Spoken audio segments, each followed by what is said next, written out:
Welcome to the Executive America podcast, where we speak with the country's most influential industry leaders on the business and economic development issues taking place nationally.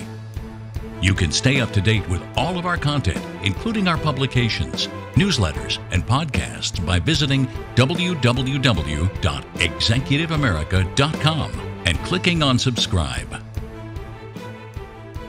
Neil Gruninger is the co-founder, president, and CPO of KidoodleTV, a safe streaming service for children, which he co-created from the ground up. Over the past decade, Neil has focused on web development, online user experience, and e-marketing, and is keenly passionate about creating better digital experiences for young people. The parental presence, as well as having the ability to control the experience through monitoring systems and time limitations, have allowed KidoodleTV to make significant impact in 140 countries around the world. Neil, thanks for joining us today. Jesse, thanks for having us. That was incredibly well said. We try. I might have to take that along with some of my other interviews moving forward. Excellent. So, look, for people that don't know you, let's give them an overview of KidoodleTV. Yeah, I mean, KidoodleTV was really built upon the thesis of families and video distribution being connected through the internet, right? So as I'm sure you're aware, Netflix is kind of a thing these days. They've grown exponentially. They started at a point in time when I started getting into video distribution, but prior to KidoodleTV.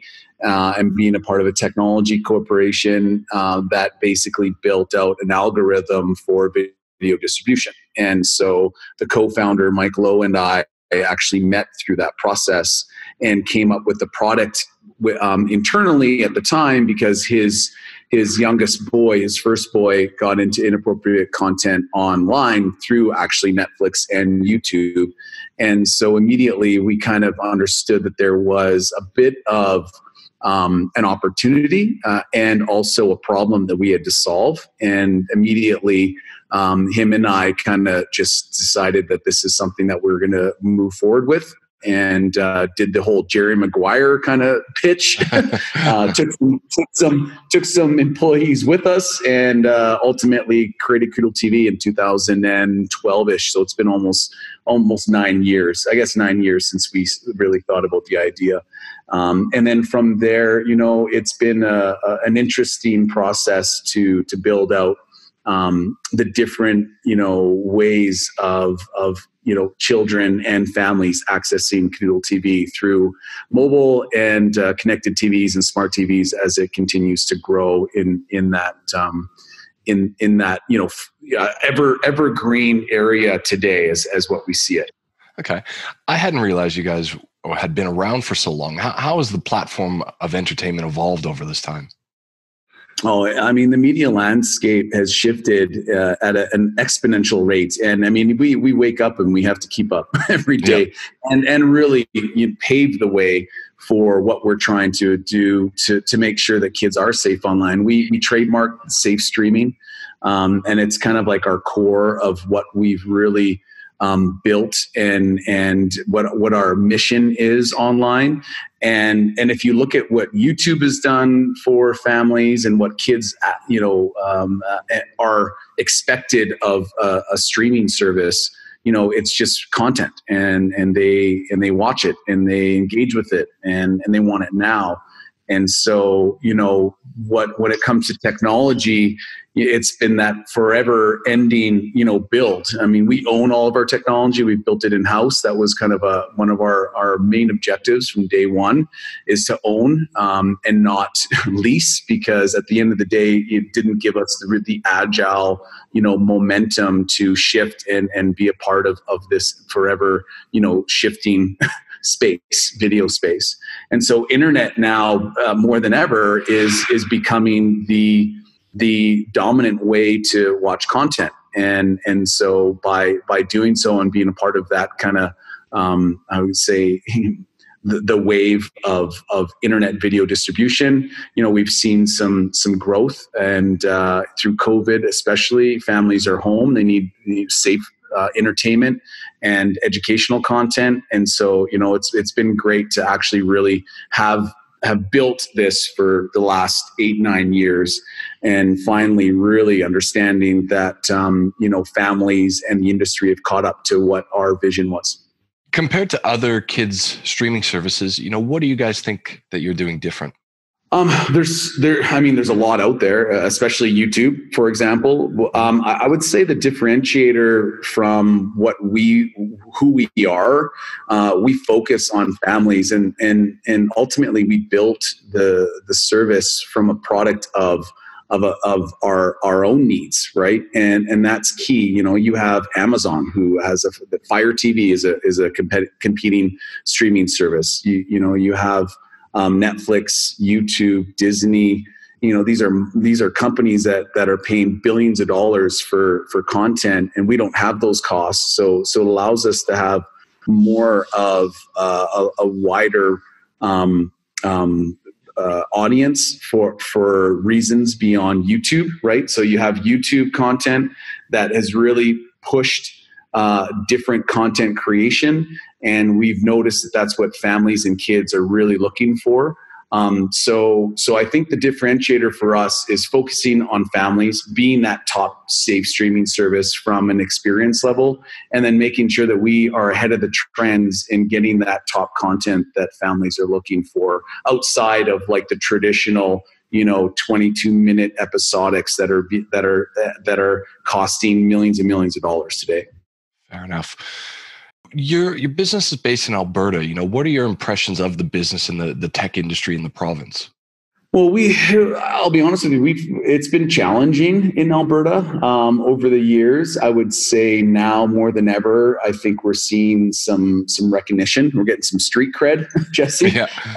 And that comes from just sticking to our guns and moving forward and building upon the vision of keeping kids safe online.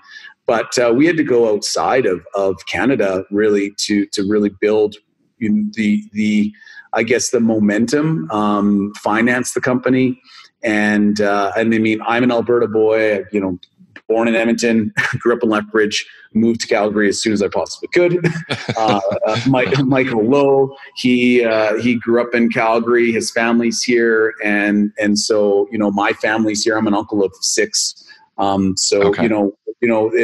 We're proud Albertans, and we get what we offer as a whole and what the actual community can do for us. We've hired now 40 people during COVID, all very passionate about what we're doing and excited to kind of work with us and really keep kids safe online. But I think Alberta, is kind of in my mind, and Mike and I say this all the time, it's like a startup at this point when it comes to technology, and we're happy to do what we can to help build upon the technology and media industry here, and we're here to grow and diversify Alberta and Calgary as a whole. I had asked you a couple questions ago, just giving us an overview of the business and comparing yourself to other streaming services. Let's take that question a little bit further. What more of an opportunity to plug? Let's talk a little bit about your programming and what attracts consumers to the platform. Yeah, I was mentioning this earlier with YouTube. Gaming content is like this crazy new age, modern day,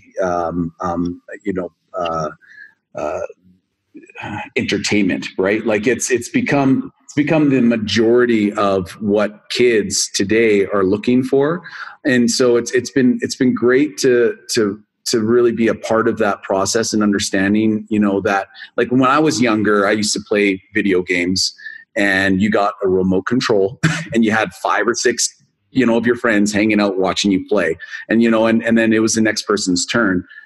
This connectivity through the internet has really, built upon this industry, and and I think with content and building on a safe streaming side for video games and bringing that into KidoodleTV, that's been a huge, value add for our customers and the kids. And a lot of times parents are expecting some older, content and recognizable content and traditional content that they may have grown up on. And we have that as well, because we have such a good I would say industry cred when it comes to, you know, all the content providers that want Kidoodle TV, because we have millions of families that are currently using our service every day, right? Right. Okay. So that's key. And then in terms of producing content, we've kind of started to do our own originals, and that's been really, you know, the fun part of kind of getting creative again and focusing on what we can do. And we've been, you know, working with YouTube stars that have created an incredible amount of usership on YouTube, and now they can't monetize their kids' content on YouTube. And I can get really into this, and we might have to have a whole nother section provided for it. But you know, they're looking for places to house their content to actually be able to make money with, and we're that kind of alternative to a lot of these content providers today. Fair enough. You know, you are a Canadian company, but as we said in the intro, you're in 140 countries. How does Canada compare as a market out of, you know, these more than 100 countries? Yeah, I mean, I'll be honest with you. You know, well, we're partnered with Chorus, and Chorus actually represents a lot of our. So we're an ad supported video streaming service, right? So AVOD is kind of the acronym there, and Chorus is the one that represents our specific inventory here, and they go out and sell our ads essentially, right? Okay, but the majority of all of our usage is in the United States. India is growing like crazy right now. We have a really good representation in Canada just because, you know, our core, I would say, platforms and distribution partners like Roku, Samsung, LG, a lot of these big smart TV services, because we're Canadian, they're like, oh, we'll just give you Canada because Canada is so small comparative to what they're focused on, right? So that's been great. But I'll be honest with you, you know, Canada is really a small part of the market, and we've seen the majority of our revenue and growth outside of it. fair enough. Okay. So as we begin to wrap up, let's talk about where the business is at now and what your near and longer term goals are. Well, you know, right now we're really focused on the core of making KidoodleTV feature rich, right, and enhancing the user experience. As I'm sure you're aware, kids' attention span is very short-lived. I've got a daughter that's 2.5. I'm well there you go, and you can't. I mean, the second that they're distracted or, you know, technology. I was in dial-up age, so yes. For a photo to load up, it would take, you know, 15 minutes. You know, that you literally have, you know, 3 to 4 seconds before you lose their attention. So like I said, our technology is really our core focus today, and making sure that we have the best streaming service. We've hired a bunch of actually grandparents right now to go through all of our content before it gets vetted, or it gets vetted by grandparents before it gets on the service. So that's been a real key focus of ours, is kind of growing that employment base and really getting them involved, because I'll be honest with you, they're the ones that are so key to keeping kids safe online. You know, they're attentive. They watch every single frame of that content before it goes up. So that's been great. And you know, we've built the service for today, and the future is kind of now. Like we have so much green space ahead of us. We're launching on Comcast in 2 weeks, right? You know, Comcast is a big company, and they want Kidoodle TV, and it's pretty cool. You know, this has taken years and years and years, but you know, we're finally hitting these benchmarks of distribution platforms that just recognize us as one of the top services out there, and they can't deny the growth and what families are looking for. And so that's been, you know, very exciting for us, is like these major operators and telco providers, they're calling us now. We used to call them, now they're calling us, right? And We got Paw Patrol. It's a big brand.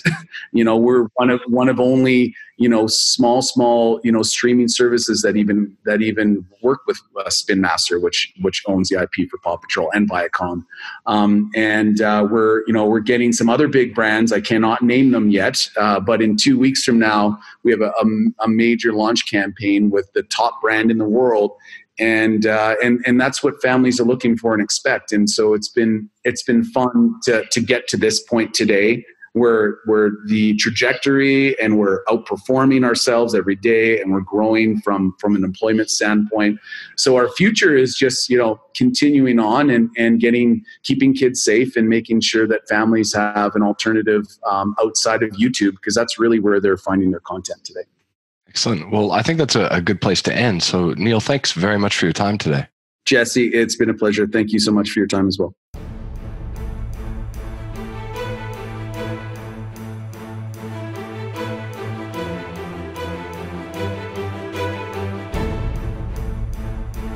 This has been a production of Executive America, a division of Romulus Rising Proprietary Limited.